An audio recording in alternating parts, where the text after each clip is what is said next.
There is nothing, only warm primordial blackness. Your conscious ferments in it, no larger than a single grain of malt. You don't have to do anything anymore. Ever. Never, ever. Never, ever, ever, baby. An inordinate amount of time passes. It is utterly void of struggle. No ex-wives are contained within it.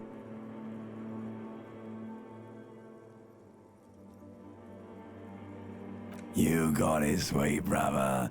Nothing upon nothing upon nothing. Coming right up, sir. Smooth passage. Alright, nothing down to fuck all borough. Not you. Your days of giving a shit and being that type of animal are over.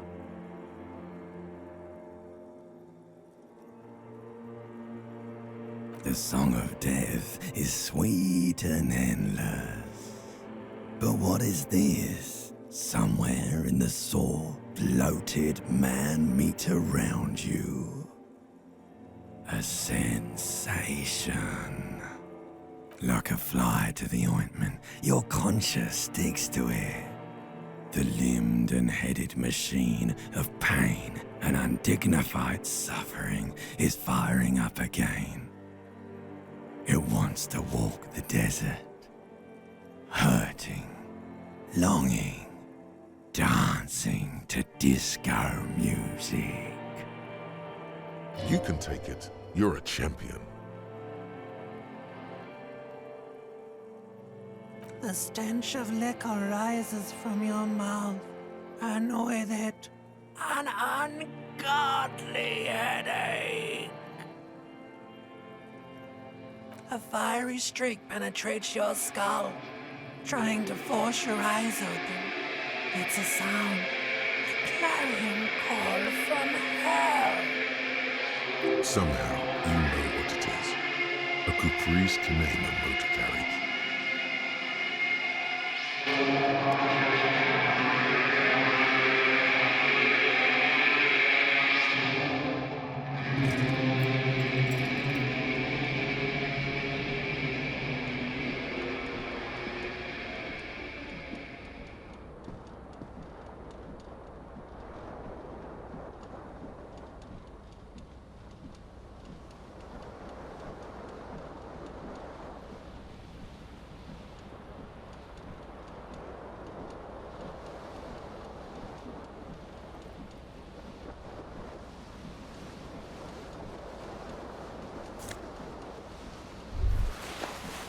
You hear a jingle.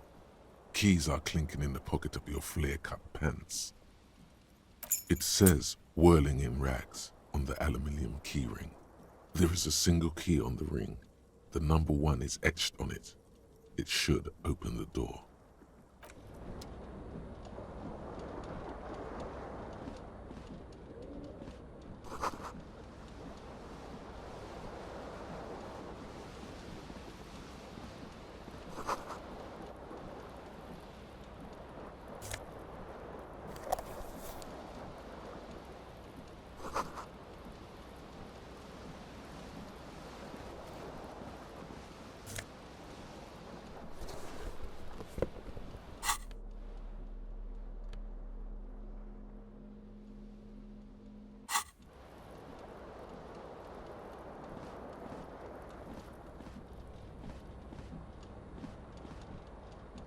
The window stands broken in its frame.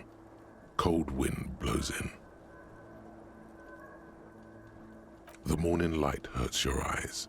It's hazy, but you see the ocean and some war-torn buildings. The shards face outward. Whatever broke this window came from the inside. A fine web of scarring covers the back of your right hand, but none of it is recent. More likely a projectile than a held object. There are no fragments on the floor from pulling a tool back in after impact. It is too large for a bullet, yet too small for a piece of furniture. You're looking for something heavy and larger than your fist. The single green shoe you found fits the hole almost as well as your foot. It would have also been heavy enough if thrown with force. Congratulations, you smashed the window with your own shoe. Now you only have one. If you're lucky, you could still find the other one on the balcony outside. The door to it should be outside your room. You mean someone else took your shoe off and smashed the window with it? This person also forced the drinks on you.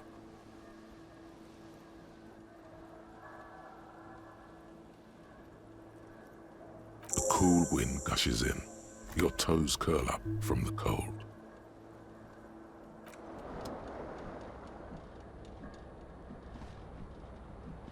This fan has two chain pull switches. One ends in a tiny fan, the other in a light bulb. A truly horrific necktie has somehow attached itself to one of the blades. Or has it been consigned there as punishment? You feel as though this creature is your friend and wants to reattach itself to your neck so that you may continue your adventures together in this strange world.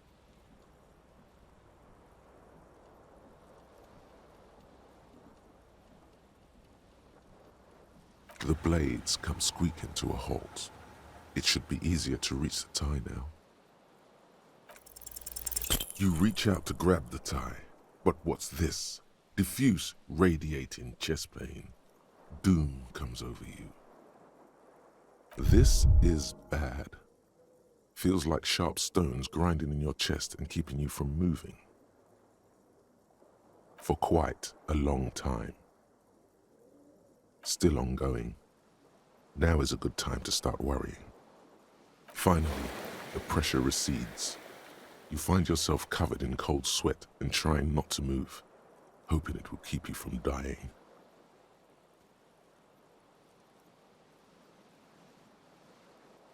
A terrible mistake. Turn the lights off immediately. You can practically feel the photons burning a hole in your brain. The lights are off.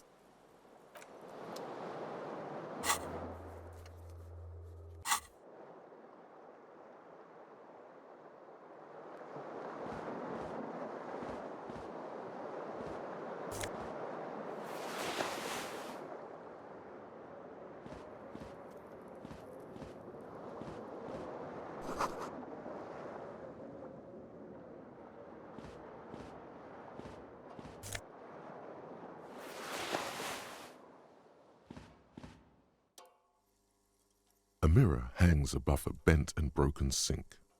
In a fierce discharge of masculine energy, someone has ripped half the faucet off. Hot water sprays from the base and steam covers the mirror. You cannot see yourself, just the outline of a man. Suddenly, you realize you have no memory of the face that awaits you there. Really, all recollection of the person you are, the people in your life, and even the world you're in has drowned in a sea of blood alcohol. This was no mere night of drinking. It was a deluge of world-ending proportions. As you slowly reach your hand towards the surface of the mirror. Abort. You clearly have not thought this through. You won't like what you see there, and you will never unbecome it. Yeah. There is definitely something wrong with it. Where to even begin?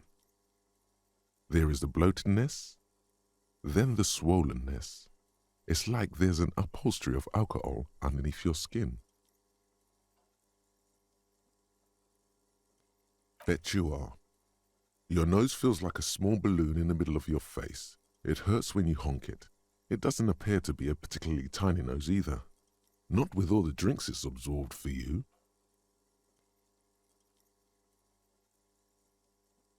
It's not. It's swollen and snail-like, wriggling between your fingers. Behold. You have no idea who this thing is, do you?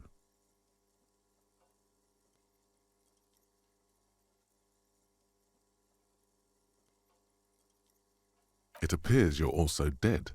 There's clearly rigor mortis on your face. Or wait, is that an expression? Are you trying to make an expression with that face? Please stop. It's horrible. You're scaring yourself.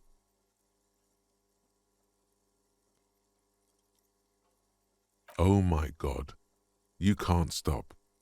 It's like it's not even voluntary anymore. You have worn that grin into your face and now it won't come off. What does it even mean? What is the emotion you're trying to convey? You should check yourself for a pulse, superstar. From here it looks like a cadaverous spasm.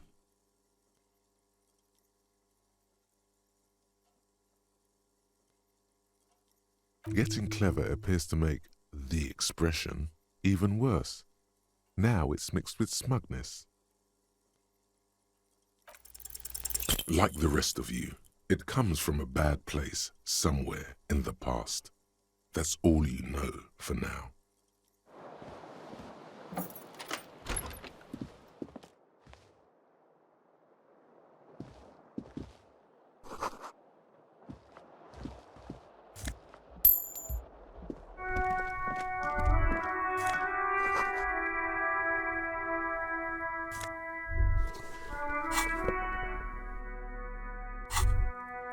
There they both are, two identical shoes, both copiously green and indiscriminately snakeskin, reunited on your feet, like two baby crocodiles.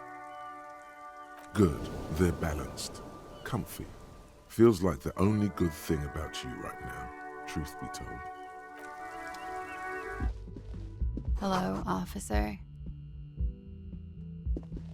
The young woman raises a cigarette to her lips. Her eyes are brown and her face is speckled with birthmarks. She can't be more than 28. No. There's only one solution to this. You're a businessman.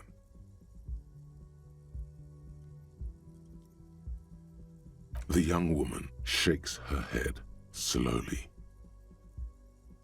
Officer could be an artistic statement. No, you're a police officer, sir. I'm not, unless you've been shitting us all this time. You've been here for 3 days, on official police business, no less. I couldn't say. In truth, so far, mostly drinking. Don't be so harsh on yourself. They let almost anyone be a police officer. A glib remark. Don't let it stand. Assert yourself. A fondness for contradictory statements. Extraordinary. She doesn't actually think it's all that extraordinary. Could it be because of the drinking? Of course. Be careful, officer. They don't like the police around here. She looks back at you, a light glinting off her eyes. Goodbye.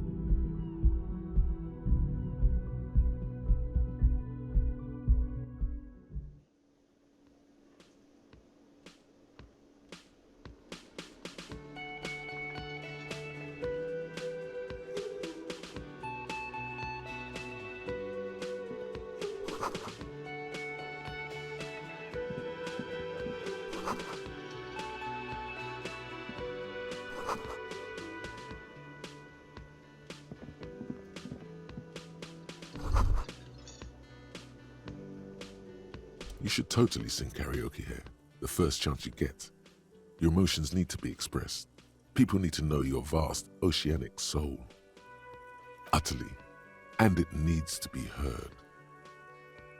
Through a PA system. By other people. Who is mistakenly identified as a cop for his prominent jawline? Yes, sounds likely. You should probably go on stage and pose for a moment when you're done with this thought. See if it works. You should sing the sad small church song from that tape you found. Thought it was obvious.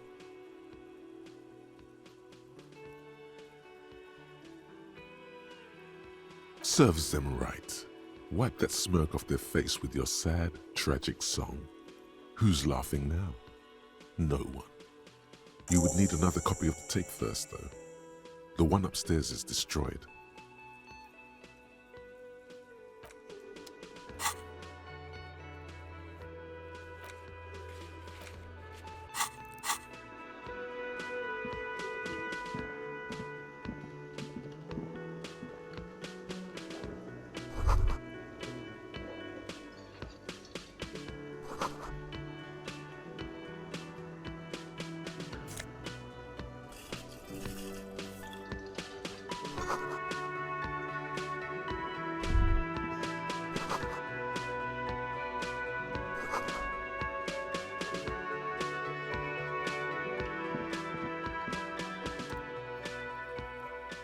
A man in his late 20s stands behind the counter, inspecting a stuffed seabird.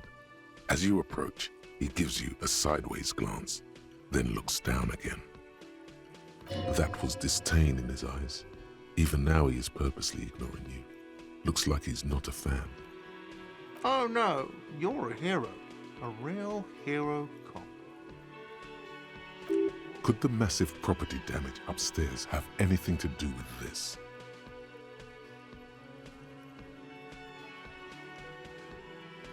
Am I? Or did you ride in, take the body down, solve the murder, and not trash my hostel room?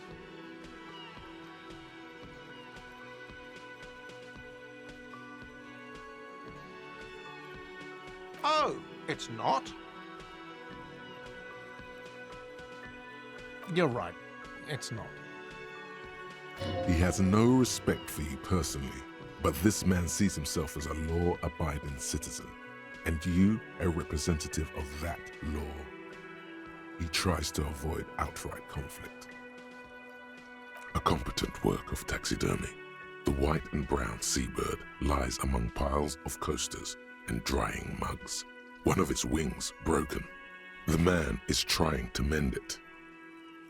Looks like the bird was ripped off the shield that was used to mount it, most likely on a wall.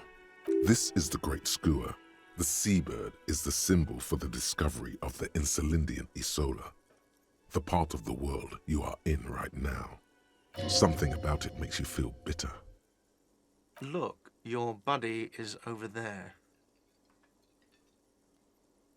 Why don't you go and talk to him, okay?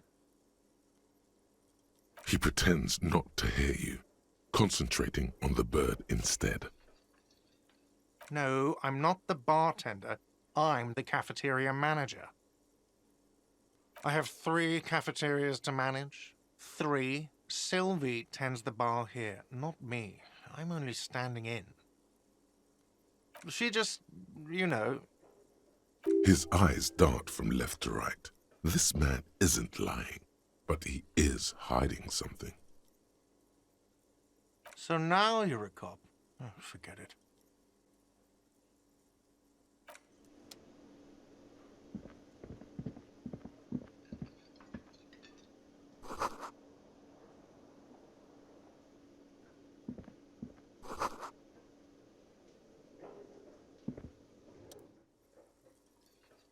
Hello, sweetie.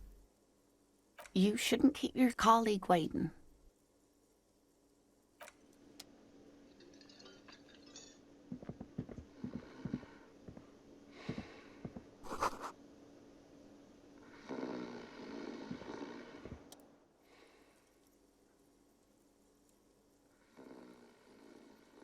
On the counter rolled out of his open hand, you see a blister pack of headache medicine.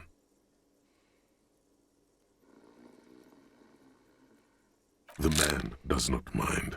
You probably need them more than he does.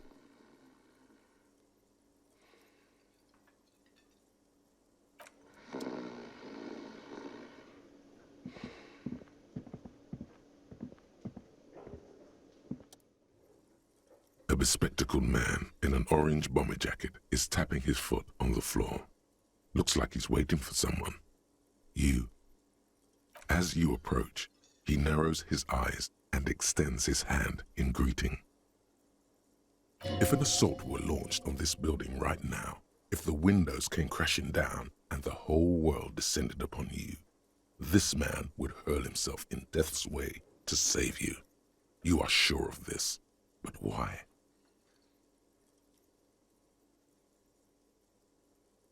He is your half-brother. Hello, I'm Kim Kitsuragi, Lieutenant, Precinct 57. You must be from the 41st. You realize he's waiting for your name. This is your chance to come up with a really good name for yourself. Get creative. Conceptualize. Very well, officer. It looks like we had a little scheduling error on Sunday. Saturday too, actually. Have you had time to talk to the manager here? What he means is, he has been trying to meet up with you for 2 days, but you have been otherwise occupied. Then we should ask him for a rundown of the area. Get me up to speed. I understand the scene is out back, right? It also wouldn't hurt to assure him the police are finally here. In full force, I mean. Have you mapped out the initial interviews? At the 57th, we like to prepare an initial list of persons of interest, and then just skim the surface. Prepare the field, get to know the players. You don't do that? Maybe it's not an inter-district practice. Okay, we'll have time for that after we take a look at the coroner's case. Have you removed the dead body from the tree? Does that mean the body is no longer in the tree? So, the body is still in the tree. This is the first time you detect a weariness in the lieutenant's voice. It is obvious he would have preferred for the body to no longer be in the tree. Where it has been hanging for 7 days straight. We should go there as soon as we are done talking to the owner. I was sent here to meet a detective from Precinct 41. You have the insignia of the citizens' militia on your sleeve and on your back. I suppose you could be impersonating him. You could have gotten the insignia from the black market or forged it. But for now, I'm going to set those possibilities aside. I'm not from the Inspectorate General. Inspectorate General means internal affairs. What he's saying is, he's not from the rat squad and isn't supposed to suspect such things. No need for derogatory terms. They're only doing their job. Yes. They are not just white rectangles. They bear a halogen watermark with the letters RCM and a pattern resembling the street grid of Revachol West. I would ask you to step into the headlights of my motor carriage, but again, it's none of my concern. I just need you to do your job. You mean you don't have a badge? Losing your identification card is a serious matter. My vehicle has a shortwave. You can use it to report your badge missing. I would advise you to locate it as quickly as possible. But getting the body down should still take precedence. After you, officer.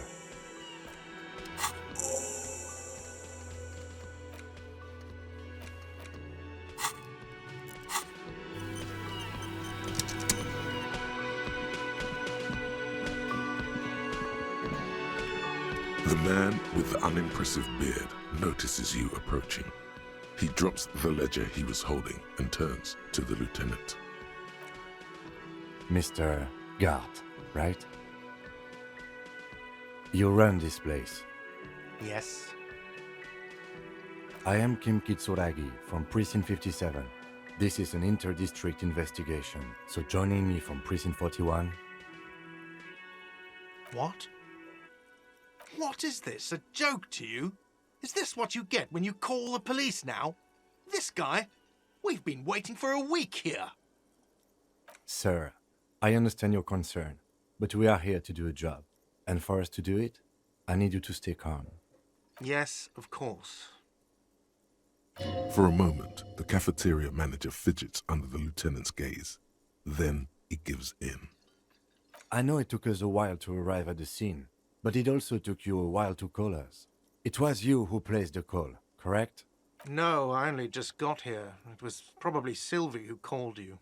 She usually works the bar here. I'm only temporarily taking over her duties.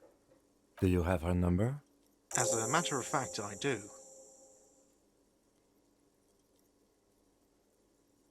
You said you just got here. From where? Are you a local? What, of Martinez? No, I live in Jamrock. I only sometimes come here to keep an eye on the place. This is just one of the many cafeterias I manage. But you still know your way around, yes? In case we need directions. Yes, I know where some things are, but as I said, I don't live here. I just used to work here. And I'm not going to start working here again, if that's what you think. I didn't imply that. Detective. He probably means this is where you step in and ask your questions.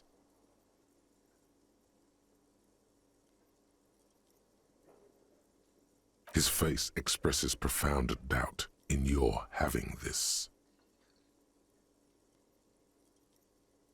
Behind this building, there's a courtyard. They hoisted him up on a tree there. That's easy. See that door there? First you exit through that. Then, to your right, you should see a big hole in the fence. A really big one.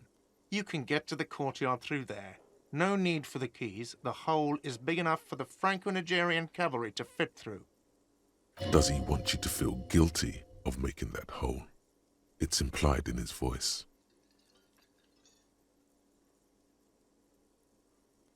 Haven't you asked me that already? What is it with you and this woman? She has nothing to do with this.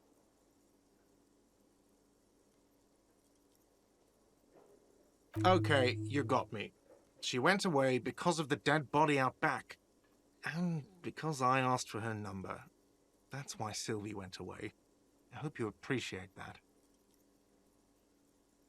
Thank you. I asked an employee out. She didn't want to come, but felt obliged to. It was a bad idea. Now, what is so goddamn fascinating about that for you? It's got nothing to do with the lynching. Good for you. Was there something else? I'd like to get back to what I was doing. I don't know who killed him. I'm not the police. That's your job. The lieutenant turns the page in the little notebook he's been scribbling in. Let's go. Not so fast. You owe me 130 real. Oh, excuse me. You owe me 130 real. The IIR, or Inter-Isolary Real, is the global reserve currency. Whatever part of the world you're in right now, it's safe to assume he means you owe him some money. Wow, you're a genius. Yes, that's right, money. You owe this establishment 130 real. You can't arrest me. I haven't done anything. Did someone order a vague, farcical reading of the law? More than one pops into your head.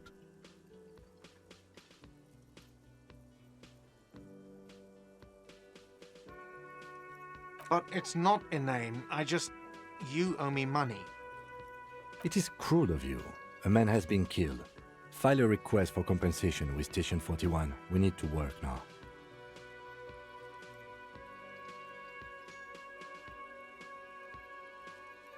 Okay, you'll only have to pay for the window and the drinks. That's 70. I'll get the rest from your stupid station. The ledger does. The ledger has a memory. The drinks are non-negotiable. There's no way your station will pay for them. Fine, I'll take it off the bill. You want to sleep in a post-apocalyptic shithole? Go ahead, but I'm not giving you another room.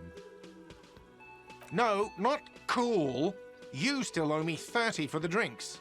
If you don't have it by tonight, I'm not letting you back up there. That's enough now, sir. Good day. By the way, where is home? The address is coming up blank, and this place sure isn't it. But you've been at this hostel cafeteria for only 3 nights. Where were you before? You had to be somewhere. In time or space? That doesn't sound like somewhere you can stay if you run out of money.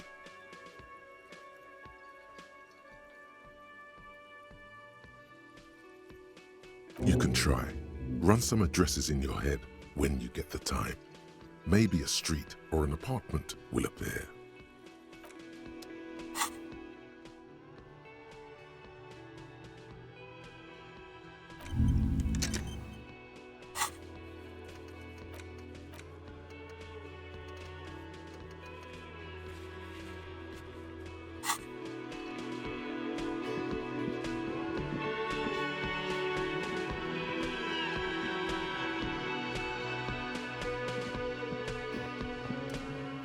Hello again, sweetie. I see you've met up with your colleague. The lieutenant nods politely. Wait, who's Sweetie? You're a handsome man, officer, with your mustache and your chiseled jaw and that silly dimple on your chin. But dear, you're not for me. I'm too old and too married besides. You must forgive me. I'm getting so scatterbrained. I completely forgot to introduce myself. I'm Lena. My husband Morel and I are staying with our friend Gary just down the street, but I come here for tea when they're away. This Lena is wacky enough for the motley crew. Hire her on the spot. Oh, sweetie, I heard your conversation with the manager about your financial troubles. When do you get your next paycheck? If she could, this woman would feed and clothe you and every other sad, lost person on this earth. You must be joking. Although our pay does sometimes feel like a joke. It's not easy to assert your right to a decent living wage when you don't have a strong union behind you. Maybe you should talk to Everard, the union leader. Interesting idea. This Everard sounds powerful. Maybe you can wrangle some coins out of his pocket.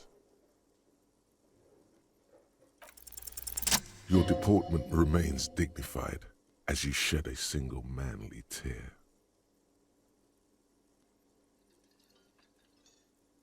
Sweetie, I only have a few cents on me, but I could give you this to pawn, just to tide you over.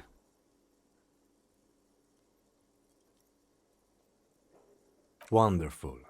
He has a pin. The pin is round and slightly tarnished. 3 sailboats in bas-relief with the sun hovering over the water behind them. A chipped green banner at the bottom reads, San Baptiste, Summer 31, Dinghy Races. Cross the plaza and follow the road along the coast. Down by the water, there'll be a shack nestled against an old stone facade. That's the pawn shop. An old friend of my husband's goes there often. He says the owner is quite helpful. You're quite welcome, dear. Whatever do you mean?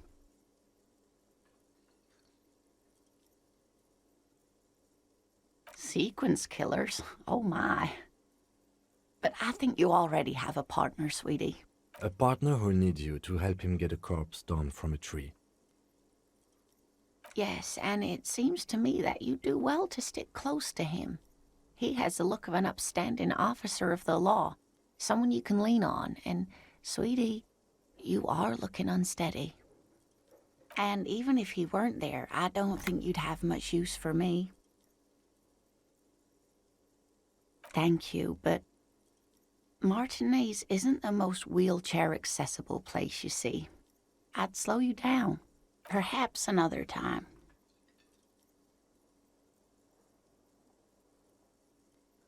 Yes, officer. You look rather dazed. Like a stunned fox. But surely things can't be that bad.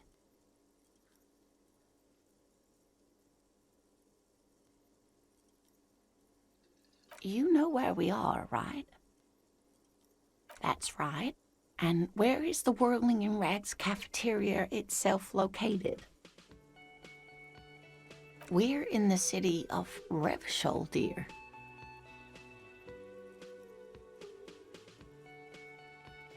How would I even begin to tell you?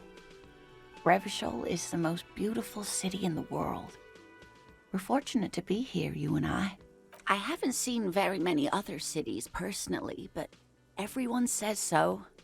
Revachol is a rare jewel. This city used to rule the world, though it has seen better days. Speaking of history, you know what year it is, yes? Perhaps, dear, perhaps. But for now, it's just the spring of 51. She is perturbed by your not knowing what year it is, but not by your mention of the apocalypse. It must be the end times. The lieutenant studies you, rubbing his chin. I'm beginning to suspect that you might indeed be completely adrift in this reality, thinks the lieutenant. How can it be that bad? Never mind, we're in this now. I can tell that this is taxing for you, so I'll just ask one more question. What regime are we living under? What mode of government? Nope, sadly not. Revachol is what's called a zone of control, under an alliance of foreign powers called the Coalition. We have no government of our own, and what democracy we have is market-driven. Meaning, buying is voting. It is quite disappointing, yes. A lot of people would like some form of representation. There's talk, but for now, the RCM is all we've got. Oh dear, this is troubling. You really ought to know that, being one yourself. There aren't any cops in Revachol, not in the traditional sense. The status of law enforcement has been a complicated matter since the revolution. But we should stop for today, sweetie. You look like you need a break. Besides, I'm not the best person to explain the big things to anyone.